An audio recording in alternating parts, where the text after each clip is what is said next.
This original WSRE presentation is made possible by viewers like you. Thank you. She's a world-class songwriter and singer, Beth Nielsen Chapman, on this edition of Conversations.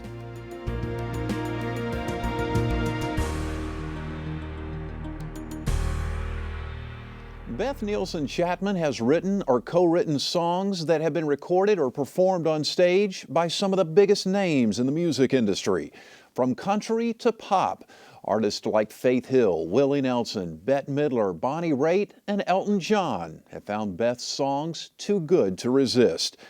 In addition to writing, she's a successful singer and performer with a strikingly smooth and powerful voice. But more importantly, she is a survivor, an inspiration, and a teacher, a promoter for causes bigger than self. We are pleased to welcome Beth Nielsen Chapman to this edition of Conversations. Thanks for joining us. Thank you for that fabulous introduction. Oh, well, it's absolutely my pleasure. Tell me how you got involved in music more than just being a spectator. Well, you know, I think I just popped out singing and was just always very audio, very vocal, and loved to sing. And then when I was about 11 years old, my mom decided to give my dad a guitar for Father's Day, and she hid it in the closet in my room. And I would crawl in, and we lived in Germany at the time. Okay. This was like 1968, 69, something like that. And I would crawl in the closet and put a flashlight under my chin and, you know, try to figure out the chords. And I didn't have a book or anything. I just had one of those little round things where you blew in it and I could get it in tune. And then I would just start sticking my fingers where they sounded good and writing down the names of the chords, like X with a dot next to it. And I mean, I had these little symbols that were I kind of picked out the chords, you know, by ear. And thank goodness, because like right about that time, our family moved from Germany to Montgomery, Alabama in 1969. And right at that time, I was just waking up into the world. I was just going, wait a minute, what's this war and what's all this his civil rights stuff? And you know, I was very passionately, you know, engaged by all that, and I've poured a lot of my feelings out into songs. I had all these anti-war songs. And How old were you when you wrote your first song? I was probably 11. It's probably the first thing I did when I got the guitar in tune and figured out a couple of chords and made some songs up. My first songs were really, really bad, you know. I had a song called He Left Me in the Island of St. Jericho to be eaten by the sharks or burned at stake. That was the title. So that gives you a clue, you know. Lots of drama and, you know, lots of hormones were raging, so it was a great outlet. Did I read somewhere that you came in and you played a song that you had written for your mom and she was watching Days of Our Lives? And she fell asleep. Yeah. It should have been an indication that I should just back away from this as a career choice. Yeah. But wasn't the irony that one of the songs that you had written as an adult ended up as the love song? Tell the story. Yeah, tell the story. It ended up being the love theme between Jennifer and Jack for Days of Our Lives. All I Have. It was my first single on Warner Brothers that came out in the early '90s, and. Okay. That's true. I never thought of that connection, Jeff. Thank you. Another thing I can throw up to my mom. She's actually been my biggest cheerleader, aside from that one time when she fell asleep. She was very tired. She has 5 children. So. That'll keep you busy, that's for sure. Yeah. Professionally, when did you start playing music? You know, I kind of eased into it. I started playing at folk mass. That was a big deal. And, of course, I would go to folk mass, and I'd be like, why are we doing all this Kumbaya stuff? Let's do Ave Verum by Mozart, you know, and I really wanted to do like choir and choral and adapt that to guitar. And many, many years later, I did a record called Hymns, which is all a cappella, and I moved a lot of the old Latin hymns to guitar and, you know, did a lot of harmonies and stuff. You know, I couldn't believe they were doing these singy-songy things. Yeah. But that's where I got up in front of people for the first time. Uh-huh. Then I would sing at weddings and, you know, funerals. I'm a great funeral singer. I can really pull that off. And then eventually, you know, little clubs and stuff. And as I got to be a young adult, I was planning on going to college, and then I just ended up getting a publishing deal. Pretty young, you know, like 18 or 19, and I just thought, well, I'll just do this for a year or two. And then I got married a few years later, I had a baby. Anyway, one of my songs I introduced, I say, well, I forgot to go to college, but I'm still going to go. I just haven't gone yet. Well, when you first got the publishing deal and the record deal, and then you got married, so your career just sort of went into neutral for a while. Well, it's a lot. All that kind of happened, but I did have this wonderful opportunity early in my career to record with Barry Beckett at Muscle Shoals Sound, which is an amazing studio with all these legends, and that was on Capitol Records. And that came out, and I had just gotten married, and that record came out in 1980, literally the same week as Disco Duck. Okay. And here it was like I did my Carole King-ish kind of record, and then Disco Duck and Donna Summer came along and just rolled us into a whole disco era, which, all the singer-songwriters were like, okay, you were so yesterday. Had great reviews, but it was like, shoot, she should have put this record out 5 years ago. Yeah. So there was a lull there, and during that time, I thought, well, I'm going to just start a family. So we were living in Mobile at the time. My husband, Ernest Chapman, and I had a young son, and we moved to Nashville in 1985 when he was about 5 years old. And then I really resumed my career. But during that 5 years, when I wasn't really writing very much, I was really having a great time being a mom. And I played in little clubs and stuff around Mobile, but I wrote a little. But I kind of thought, well, I had my shot. I'm never going to do another record. I'm just going to do this as a hobby. And I was in denial, and I remember my husband saying, okay, you've now written like 30 songs that are really good, and you have got to send a tape to Barry and some other people. Mac McAnally had been really supportive of me. Got to get back in the flow, going to have to send a tape. And he threatened to start smoking again if I didn't send a tape. So I was like, all right. And I sent one, and I got a good response. And so we started making little trips up to Nashville, and eventually we moved there.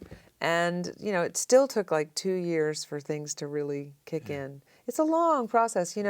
We're in an era right now where it's a very different thing trying to get into the music business. And that's a 2-hour show just talking about that. But I'm watching this shift and this transition, all the issues around, music, and how people who write music and create music can be fairly compensated in the midst of all these new changing waves of change. And one of the things that people don't realize, I think, well, the songs, should be, 69 cents, but it takes 20 years to develop into a full-out songwriter really properly. Right. And I feel that there are talented young people right now who would normally have been signed to a publisher and been working in a way that's not available right now, because so many songwriters are, so many publishing companies are struggling because of the income flow. And so, we look at it like, well, there's a lot of opportunities, and you can do a lot of things online, and you can do it yourself and all that. And that's true, but there's something so essential that I got that I'm afraid young writers aren't getting as much, which is the mentoring that goes into working with people that are in the business and being supported financially by someone else who's going to be your partner. Right. And I had a lot of different publishing deals, some good, some not so good. But I was able to grow creatively in a way because of that early support that's not as easy to get right now. So culturally, I'm afraid that our music in the next 20 years is going to be affected the most. So we're going to have all these iPods that hold 6 million songs, but I think the quality overall is going to not be as good. Speaking of mentoring and all, but you teach songwriting seminars, is that correct? I do. I love teaching. The first time I taught was at Berkeley in Boston, and just was a wonderful experience. I teach kind of bohemian style. I start my classes by saying, I don't have a map. I don't have notes or anything, and I say every single time I teach, something completely new and unplanned comes out of my mouth, and I record it, because there's this thing about creative flow. There's this thing that happens in creative flow that if you know what you're doing, or if you know what you're going to do, then you're not in the creative flow. That's got nothing to do with knowing what you're doing. Creativity is the act of going out to the edge of what you know and hanging one foot over what you don't know yet. And it's very exciting, and it's also very scary to some people. When I went to get in front of college students for the first time, as a person who forgot to go to college, I'd say, I haven't even gone to college, but I can tell you about creativity. I really know a lot about that, and I would say, you know, you're learning a lot of academic stuff, and it's really good. It's very important. But you're basically filling in your laptop. This is your laptop, and creativity is the act of going online, and just seeing where you float, and being prepared to shift and go with it. You know, to go with it, and it's an amazing thing. How do we force ourselves to do that, whether it's in music or, for that matter, business or acting or whatever? How do we get outside the box? Well, you can't force anything. Creativity is this thing that's hanging out like oxygen. And some people have the capacity to breathe more of that into their lungs than others, depending on their health, depending on their fitness. So you can become more creatively fit by doing lots of things, which I expound upon at length in my seminars.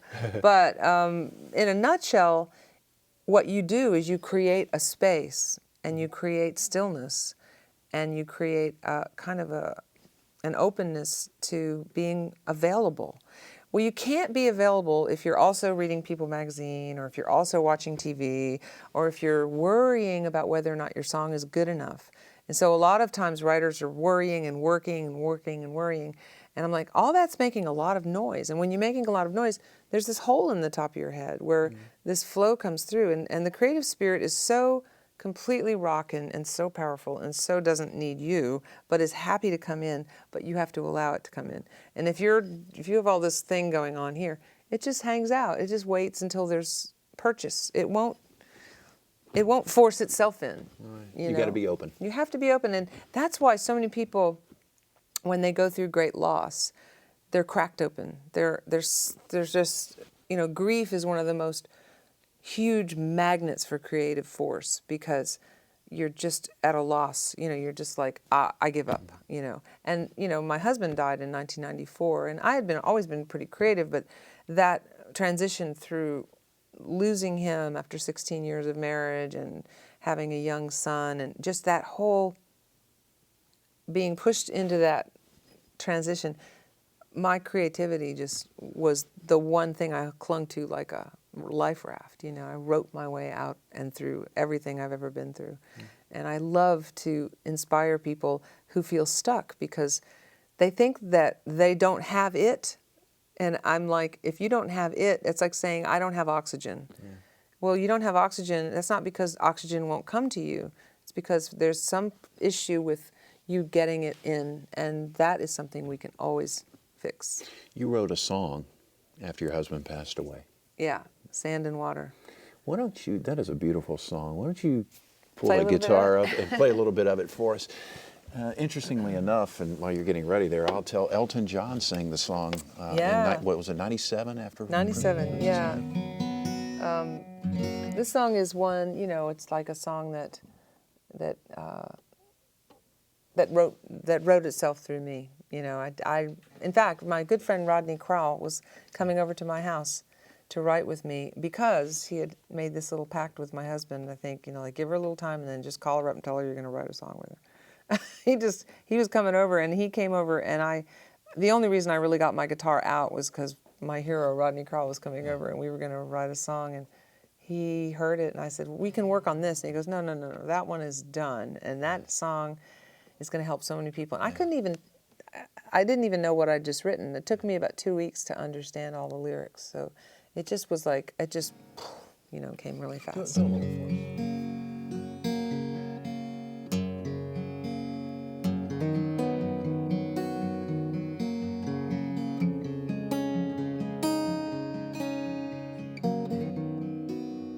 All alone, I didn't like the feeling. All alone, I sat and cried. All alone, I had to find some meaning in the center of the pain I felt inside.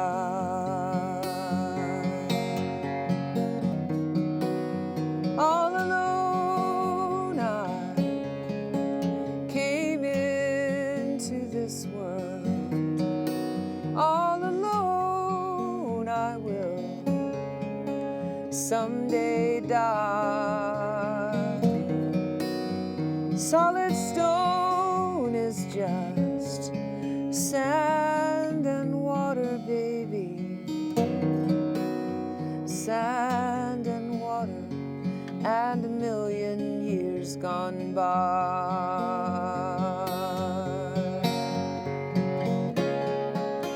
I will see you in the light of 1,000 suns.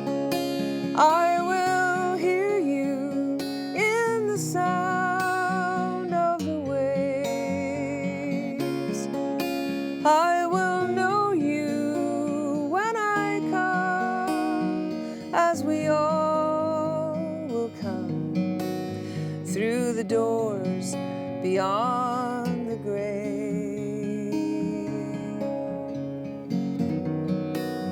All alone I heal this heart of sorrow.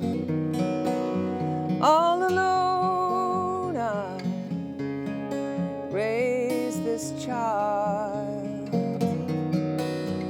Flesh and bone, he's just bursting towards tomorrow, and his laughter fills my world and wears your smile.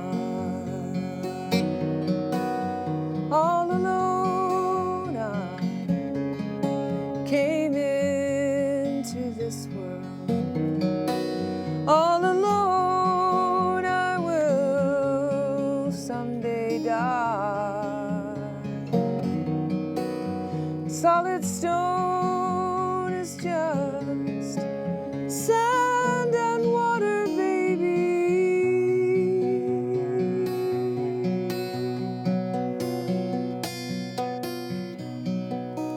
Sand and water, and a million years gone by.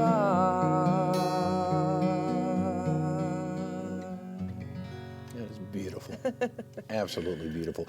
You know, to me, the most touching part of that is where you mentioned your son. My son, right? Yeah, and that was the that's the line that really, you know, if the interesting thing, I take that song apart in my classes and talk about, you know, what is it? There's this thing with music. It's, if I told you the words, it'd be less impactful, and if I hummed the melody, it'd be less impactful. But when you put them together and they're married in a certain way, there's this incredible way that song carves into people's resistance to feel. Like, I know from having my own grief, you know, there's this a bit of a wall that can go up, like, oh, okay, that is way too big and I'm not going to feel that feeling. And that applies to more than just losing someone, any kind of difficult traumatic event. And how you heal is you have to go back and kind of touch the center of it. That's why there's a line that says, the center of the way that I feel inside. I think I have to get to the center of this big giant boulder. Yeah. And that's my grief. And I had this whole image when I was writing the song of this person that can't just, how am I going to get through that, you know? And then it's like the universe saying to you, it's really just sand and water and a million years gone by, and that's what makes that a boulder. Other than that, it's just a matter of time. You know, that eventually that boulder is going to go back into being soft and it'll disappear and you can walk right through it. And there's so many ways that that song can be reinterpreted, but people don't have to know that intellectually. There's something about the melody that goes, all alone I, and you can see people go, and then I go, all alone I. It's like, I'm going to just do this one more time. It's like, and then then they just feel that, they just feel the tears come, and it's a wonderful, people come up to me, you made me cry. I'm going, good. Because that is the way you heal. That's the way you get through it. Of all the songs that you have written, which one best captures the essence of Beth Nielsen Chapman? Is it that one?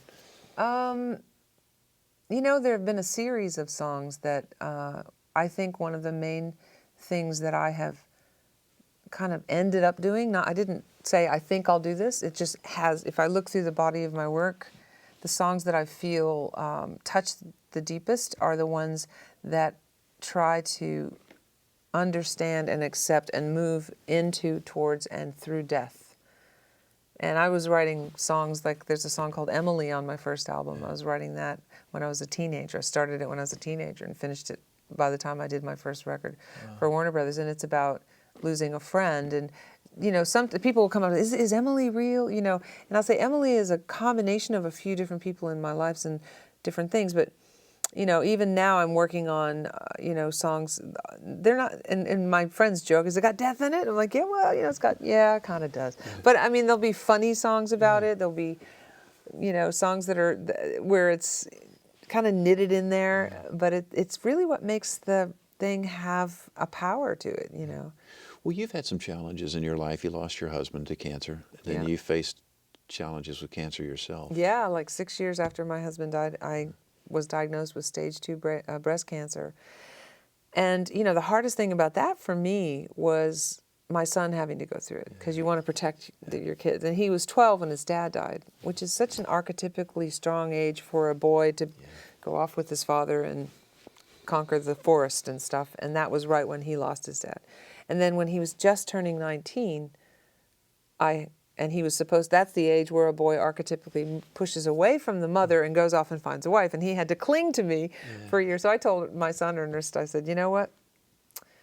You got some big plans. Somebody's planning something big for you, because you've been through this baptism of fire a few times. But what was incredibly healing and wonderful was that I got better. And that, you know, he saw his other parent have to go through chemotherapy and losing my hair and everything. But then the spring came, and we got to, you know, see me get well, and I've been well ever since, and it's been 11 years now. Wow. Well, he plays in your band, though, right? Your son. Sometimes when I can get him. He does. He's a wonderful artist and producer and teacher. He teaches lessons as well. So he's pretty busy, so I have to kind of beg sometimes. But to go play. Yeah. I have about 5 minutes left. And I Oh my God, I can't believe it. It's going by fast. We should have booked you for an hour, huh? I know. I want to hit on a couple of your songs and maybe have you do just a minute or two of each one of them. The Kiss. This Kiss. Yes, Yeah. This Kiss. Okay, This Kiss is one that was really fun. I wrote it with two good friends of mine, Annie Roboff and Robin Lerner. And, you know, it was a huge hit for Faith Hill. Mm-hmm.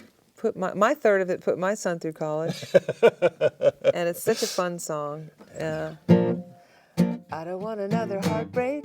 I don't need another turn to cry. No, I don't want to learn the hard way. Baby, hello.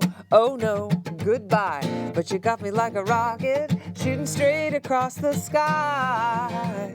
It's the way you love me. It's a feeling like this. It's centrifugal motion. It's perpetual bliss. It's that pivotal moment. It's impossible. This kiss, unstoppable. This kiss,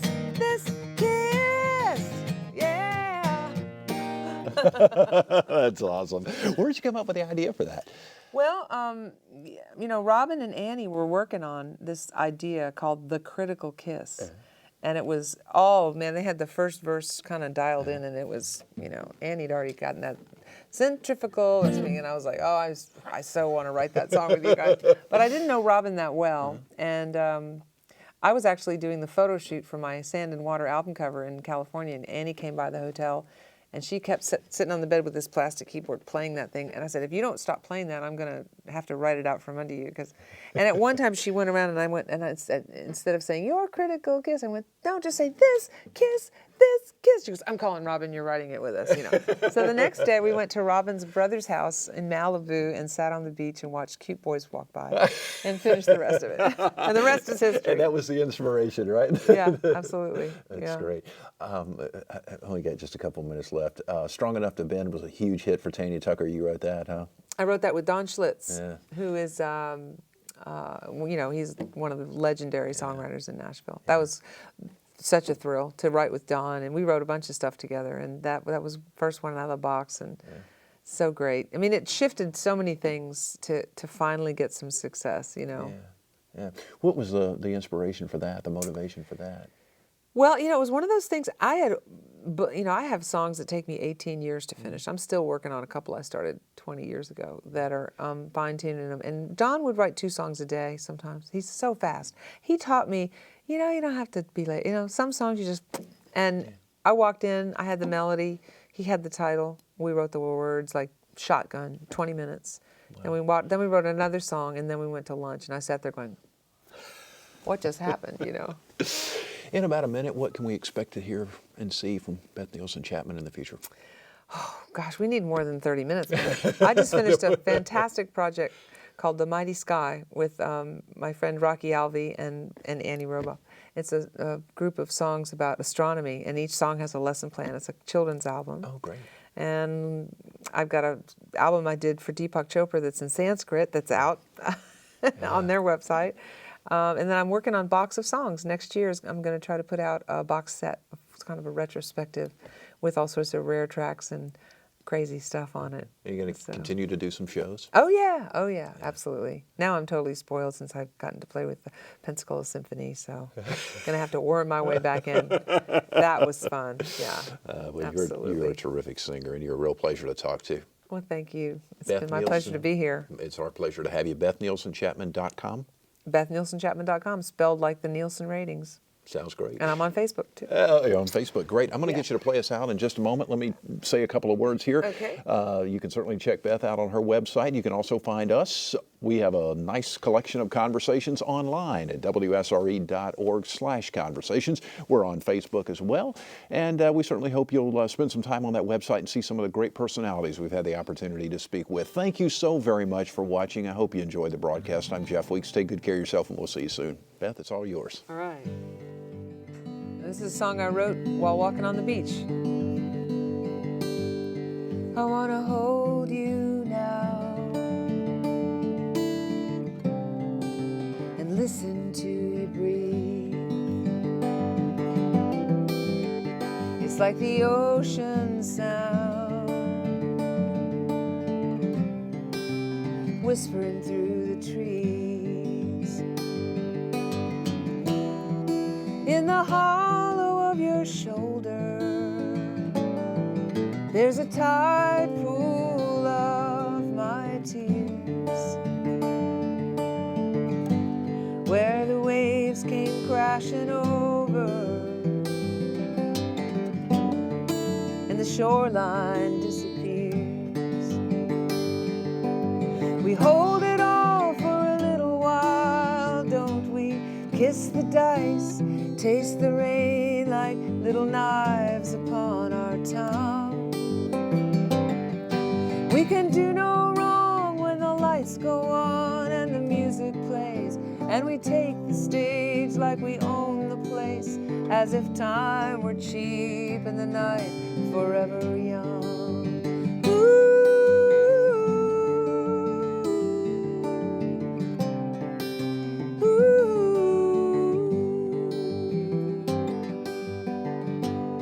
So let 'em turn my soul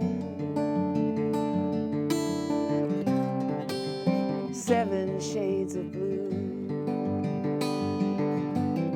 And when the oceans roll, baby, I will wave to you.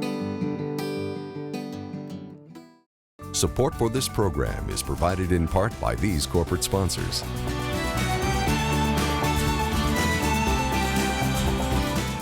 And by viewers like you.